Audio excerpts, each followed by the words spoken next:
يا مرحبا بك يا رمضان، يا مرحبا بك يا رمضان، يا مرحبا. بسم الله الحمد لله والصلاة والسلام على رسول الله محمد بن عبد الله وعلى آله وصحبه ومن والاه. ولا حول ولا قوة إلا بالله ما بعد. رب اشرح لي صدري ويسر لي أمري واحلل عقدة من لساني يفقهوا قولي وسدد لساني واهد قلبي بحق سيدنا محمد صلى الله عليه وصحبه وسلم. Alhamdulillah Rabbil Alamin. Di malam yang mulia ini, di malam Jumat, Allah Subhanahu wa Ta'ala masih beri kepada kita kesempatan untuk hadir, untuk melangkahkan kaki kita ke depan yang mulia Musolah An-Nur dalam rangka melaksanakan wajib kita itu salat isya berjamaah, dan juga insya Allah akan diteruskan dengan tarawih serta salat witir. Mudah-mudahan apa yang kita kerjakan, yang kita laksanakan daripada ibadah-ibadah terlebih khusus di bulan Ramadan ini, Allah menerimanya, Allah meridainya, Allah melibat gandakan kita semua sebagai bekal kita untuk menghadap Allah Subhanahu wa Ta'ala. Amin ya rabbal alamin. Salawat beserta salam kita hatur kepada junjungan kita, penghulu kita, pemimpin dunia dan akhirat, Nabi besar Muhammad sallallahu alaihi wasallam, segenap pengurus Musolah An-Nur yang mudah-mudahan selalu dengan Allah Subhanahu wa Ta'ala. Bapak-bapak, kaum remaja, alhamdulillah malam ini kita sudah masuk ke dalam atau bulan Ramadan, malam yang keberapa nih? Ke-14 ya. Masya Allah. Gak berasa. Waktu gak berasa. Kalau kata orang kayak batu es gitu ya. Iya, dipakai habis. Waktu kayak batu es, dipakai gak pakai habis. Makanya kata ulama, suatu musibah ya, suatu musibah, nikmat-nikmat yang Allah berikan kepada kita, kalau kita gunakan bukan untuk ibadah kepada Allah Subhanahu wa Ta'ala, tapi untuk maksiat, itu suatu musibah buat kita. Naudzubillah subhanallah.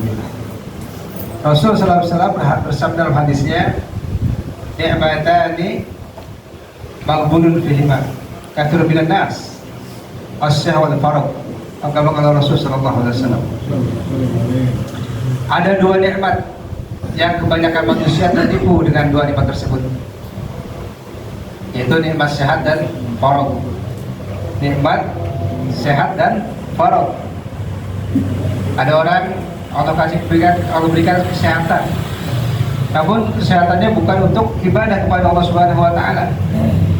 Dia lupa kepada Allah Subhanahu wa Ta'ala, digunakan untuk hal yang dimurka oleh Allah Subhanahu wa Ta'ala, maka dia tertipu ya, celaka. Dan juga nikmat faragh. Apa faragh? Keluangan, waktu yang luang ya, bukan diisi dengan ibadah, melainkan dengan hal-hal yang nggak ada artinya, bahkan kepada hal yang maksiat. Rugi kita di akhirat nanti ya. Baik bulan Ramadan, kita harus pandai-pandai mengisi waktu kita dengan kita isi dengan ibadah, baca Al-Quran, zikir ya, bukan pada hal-hal yang nggak ada manfaatnya, bahkan kepada hal yang bisa membuat murkanya Allah Subhanahu wa Ta'ala, diisi dengan maksiat. Naudzubillah subhanallah. Al-waqtu kas-sayf illam taqtu qata'ak ya. Waktu itu bagaikan apa? Bagaikan pedang, pisau. Kalau kita nggak pandai menggunakannya, kita akan terpotong. Begitu. Artinya apa? Artinya waktu itu kalau kita gunakan kepada hal-hal yang bermanfaat, itu ada catatannya di hadapan Allah Subhanahu wa Ta'ala. Walaupun hanya sedetik, nanti dipertanggungjawabkan di hadapan Allah Subhanahu wa Ta'ala. Maka daripada itu, mudah-mudahan ya kita mohon kepada Allah Subhanahu wa Ta'ala taufik hidayah, kekuatan, sehingga kita bisa melaksanakan, mengisi bulan suci Ramadan terlebih khusus ini dengan ibadah-ibadah kepada Allah Subhanahu wa Ta'ala. Jamaah sekalian, Allah Subhanahu wa Ta'ala mewajibkan kita berpuasa di bulan suci Ramadan. Ya ayyuhalladzina amanu kutiba 'alaikumusiyam kama kutiba 'alal ladzina min qablikum la'allakum tattaqun. Kita diwajibkan oleh puasa oleh Allah Subhanahu wa Ta'ala berpuasa. Yang sama kita tahu fadilah keutamaan puasa sangat besar ya hadapan Allah Subhanahu wa taala. Maka kita beruntung orang yang dapat bisa melaksanakan puasa. Ya, kalau kita lihat banyak tuh saudara-saudara kita yang nggak berpuasa padahal sehat badannya, ya nggak ada uzur tapi nggak puasa, naudzubillah. Nanti dalam akhirat nanti masya Allah besar, ya kita sering dengar itu siksaannya atau ancaman dari Allah Subhanahu wa taala.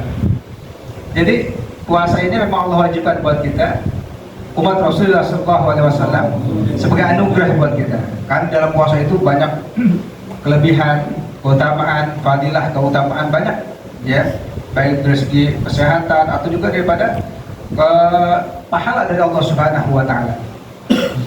Namun kita harus tahu nih, puasa itu Imam Ghazali radhiyallahu anhu beliau membagi puasa membagi orang yang berpuasa 3 bagian. Yang pertama, puasanya orang yang awam, umum. Dia puasa hanya nahan lapar sama nahan haus, sama nggak berhubungan badan sama istrinya di siang hari. Udah itu doang. Matanya masih jelalatan, mulutnya masih suka ngomongin orang. Itu puasanya orang awam tuh. Nah itu cuma dapat lapar haus doang tuh. Yang kata Nabi apa tuh? Kamil shaimin laisa lahu min siyami lan ju' wal aqas.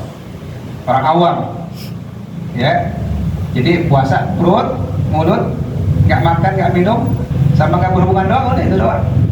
Isi apa tidur deh, pagi sampai sore, pagi tidur, ya. Yang kedua kata Imam Ghazali, puasanya orang yang khusus. Tuh, orang yang khusus adalah orang-orang yang di samping dia menjaga tidak makan, tidak minum, tidak berhubungan badan sama istrinya dan sesuatu yang disarankan oleh agama, ya hal-hal yang berkaitan puasa juga menjaga tuh pandangannya, kupingnya, mulutnya daripada hal-hal yang dapat mengurangi pahala puasa. Karena kita tahu pun ada 2 tuh yang mendapat membatalkan puasa. Ada yang membatalkan apa? Puasanya, tadi makan minum tuh. Ada yang membatalkan pahala puasa. Ya, yang kata Nabi apa? Khamsun yuftiras sha'im gitu kan ya. 5 perkara tuh yang dapat batal puasa. Al-kadzib, dusta, wal ghibah, ngomongin orang, namimah, ya ngadu domba, sumpah palsu, memandang kepada yang bukan haram, kepada yang halal tapi syahwat. Nah, itu juga termasuk mengurangi pahala kita. Apa contohnya? Memandang kepada yang halal tapi dengan syahwat. Kalau kita memandang kepada yang haram udah jelas pahala kita habis sudah. Tapi ini kepada yang halal tapi dengan syahwat, itu dapat menghilangkan pahala tuh. Ya, umpamanya kita lagi puasa pergi kemana tuh? Ke mall-mall, ya, cuci mulut habis cuci mata, maksudnya uburit gitu. Lihat baju-baju, lihat itu, pengen lihat tuh orang depan, ya nafsu kita pengen punya, pengen beli. Nah itu termasuk menghilangkan pahala puasa. Ya kita di rumah aja udah, enak baca Quran, ya, zikir, baca sholat dan lain sebagainya. Itu yang bagus tuh kita kerjakan. Nah itu puasanya orang yang khusus, pasti penting. Di samping menjaga hal-hal yang membatalkan puasa, juga membatalkan puasanya. Tuh, itu tingkatan orang soleh deh. Nah ini yang lebih tinggi lagi nih, ya khusus orang yang istimewa, ya orang yang sempurna. Ini biasanya para nabi kita mungkin nggak bisa untuk mengikutinya. Di samping menjaga tadi tuh hal-hal yang membatalkan puasa dalam syariat atau hal-hal yang membatalkan pahala puasa, juga dia ini bisa apa? Bisa tidak terlepas hatinya kepada Allah Subhanahu wa taala. Ya udah, tujuannya kepada Allah udah. Ya nggak ada hal yang lain. Ketika ingat dunia dipalingkan sama dia. Sulit. Ada kita yang 2 aja deh, minimal yang nomor 2 tuh. Kita jaga ya hal-hal membatalkan puasa, tadi itu makan minum dan lain sebagainya juga kita usahakan. Jangan sampai nih mata kita, mulut kita, kuping untuk hal-hal yang mendapat mengurangi pahala kita, bermaksiat kepada Allah Subhanahu wa taala, maksudnya begitu. Ya. Juga dalam puasa ini kita bisa mengambil ibrah. Mengambil ibrah maksudnya mengambil pelajaran dari makhluk Allah. Ada makhluk Allah yang kita bisa ambil pelajaran. 2 makhluk Allah ya mengenai puasa. Ada yang namanya ulet, ada juga yang namanya ular. Yang pertama ular. Ular nih untuk melangsungkan kehidupan dia puasa, tetap puasa kayak kita sama, sampai ganti kulit. Untuk ganti puasa dia untuk ganti kulit dia puasa tuh ular tuh, nggak makan nggak minum. Nah setelah puasa, setelah ganti kulit berubah tuh dia tuh, artinya kulitnya baru. Coba kita lihat tuh ada perubahan nggak dari segi muka, ada nggak perubahan? Enggak, mukanya tetap ular, muka ular, ya ngeselin. Yang kedua makanannya juga nggak berubah, tikus udah makan tikus nih, ya. Tingkah lakunya berubah nggak? Enggak. Tuh, namanya nggak berubah, ular juga, nggak ada perubahan tuh, nggak ada perubahan, ular namanya. Tapi kita lihat makhluk Allah yang satu lagi, namanya ular. Ini juga nih kalau dia nih mau melangsungkan kehidupan tetap dia melaksanakan puasa, masuk dalam pompong, ya. Secara singkat nih ular nih puasa. Nah setelah puasa banyak perubahan sama dirinya, namanya udah ganti. Tadinya ulat jadi apa? Pompong. Kupu-kupu. Kupu-kupu. Berubah kupu-kupu namanya. Jadi tadinya ulat. Yang ngantuk kali ini deh. Terus makannya berubah nggak? Tadinya makanan daun. Itu ulat makan daun tuh. Setiap hari nggak berhenti makan lah itu. Udah kayak bolong semua. Tapi setelah dia puasa makannya berhenti, jarang-jarang. Yang dimakan yang baik-baik. Apa? Sari-sari daripada bunga. Nah, terus namanya berubah, makanannya berubah, tingkah lakunya berubah nggak? Berubah juga. Tadinya ulet jelek, kita ngeliat juga geli. Tapi setelah jadi kupu-kupu dia terbang bagus, lihatnya enak, ya. Mukanya juga berubah. Tadi yang keselin tuh ulet tuh begini, ngeliat juga geli. Tapi udah jadi kupu-kupu jadi bagus. Nah kita bisa ambil pelajaran. Nanti setelah ya Ramadan kita usahakan berubah semua kita. Bahkan dalam Al-Quran tadi itu dikatakan apa? Menjadi orang yang bertakwa. Setelah puasa kita minimal bisa menjalankan perintah Allah dengan semaksimal mungkin, juga menjauhi larangan Allah Subhanahu wa taala semaksimal mungkin. Jadi orang yang mutakin, ya orang yang bertakwa. Nah, para jamaah sekalian, itu semua tuh yang kita kerjakan daripada ibadah yang wajib maupun yang sunnah, ya dalam Ramadan bahkan di luar Ramadan itu semua kita apa tujuannya? Mencari ridhonya Allah Subhanahu wa taala. Ya. Ini yang paling penting, ridho dan rahmatnya Allah. Karena ibadah kita ya itu nggak menjamin kita masuk surganya Allah Subhanahu wa taala. Ada di sini yang bisa nih menjamin ibadahnya, puasanya deh atau salatnya bisa masuk surganya Allah Subhanahu wa taala? Enggak. Bahkan Nabi juga bilang enggak seperti itu, ya. Ibadah kita nggak bisa untuk masuk ke surga, bahkan maksiat kita nggak bisa juga untuk masuk neraka. Melainkan dengan rahmatnya Allah Subhanahu wa taala. Tuh, rahmatnya Allah Subhanahu wa taala ini yang penting. Nah, untuk mendapat rahmat Allah bagaimana? Itu kita ibadah. Untuk mendapat rahmat Allah adalah ibadah. Nah, di bulan suci Ramadan ini nih apa kesempatan kita untuk mencari rahmatnya Allah Subhanahu wa taala. Yang kata Syekh Abdul Qadir Jailani itu Ramadan tersendiri itu ada 5 huruf tuh. Yang masing-masing huruf itu ya mencerminkan makna daripada kegiatan yang ada dalam bulan suci Ramadan. Ramadan yang pertama apa? Roh. Tadi itu rahmatullah, ada yang mengatakan ridwanullah. Ampunan Allah dan juga ridwanullah, rahmat Allah dan juga ridhonya Allah Subhanahu wa taala. Tuh. Jadi kita mencari ridhonya Allah, mencari rahmat Allah nih di bulan suci Ramadan. Kalau kita udah dapat rahmatnya Allah, ridhonya Allah, apapun gampang. Allah mudahin segalanya. Ya, enak udah. Yang kedua apa? Yang kedua, mim, maghfiratullah. Ampunan dari Allah. Tuh. Gimana nggak diampunin gitu? Pagi, siang kita puasa. Diampuni Allah Subhanahu wa taala. Malam dan ntar nih tarawih itu jadi ampuni Allah Subhanahu wa taala. Man qoma Ramadana, man shoma Ramadana imanan wa ihtisaban, ya ghufira lahu ma taqaddama min dzambi. Tuh, Ramadan. Doa apa doa? Domanullah. Apa domanullah? Janji Allah atau apa namanya? Jaminan Allah. Maksudnya apa? Jaminan untuk masuk surganya Allah Subhanahu wa taala. Kita dijamin insyaallah ya kalau kita isi Ramadan dengan ibadah nih, surganya Allah Subhanahu wa taala.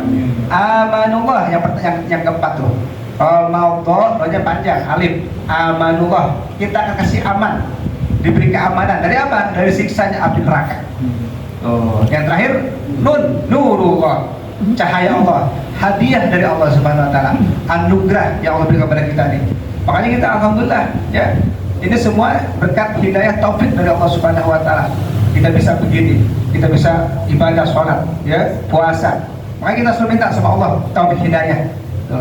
Karena apa? Karena semuanya ini yang memang penting adalah taufik hidayah. Coba kita lihat di samping musola umpamanya, ya, rupanya di samping masjid.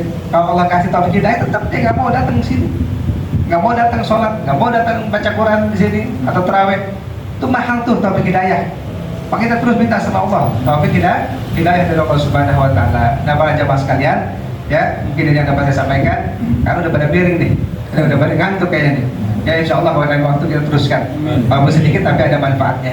Amin ya rabbal alamin. Kita mohon kepada Allah Subhanahu wa taala di malam yang mulia ini, malam Jumat Sayyidul Ayyam, dan juga bulan yang penuh berkah, bulan Ramadan, ya kita mohon mudah-mudahan Allah panjang umur kita dalam sehat walafiat, rezeki yang banyak yang halal. Allah mudahkan segala urusan kita, dan yang penting kita mohon kepada Allah husnul khatimah, dan juga para jamaah semua yang belum sempat pergi haji atau umrah, Allah berikan nanti kesempatan untuk bisa ziarah Haramain. Amin ya rabbal alamin.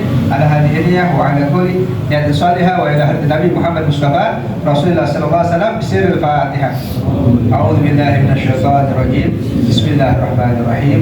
Alhamdulillahi rabbil alamin arrahmanir rahim maliki yaumiddin iyyaka na'budu wa iyyaka nasta'in ihdinas siratal mustaqim siratal ladzina an'amta 'alaihim ghairil maghdubi 'alaihim waladdallin. Amin. Rabbana taqabbal minna innaka antas samiul 'alim wa tub 'alaina innaka antat tawwabur rahim. Rabbana atina fid dunya hasanah wa fil akhirati hasanah wa qina adzabannar. Wa sallallahu ala sayyidina Muhammadin wa ala alihi washabihi wasallam. Walhamdulillahi rabbil alamin. Wassalamu alaikum warahmatullahi wabarakatuh. يا مرحبا بك يا رمضان، يا مرحبا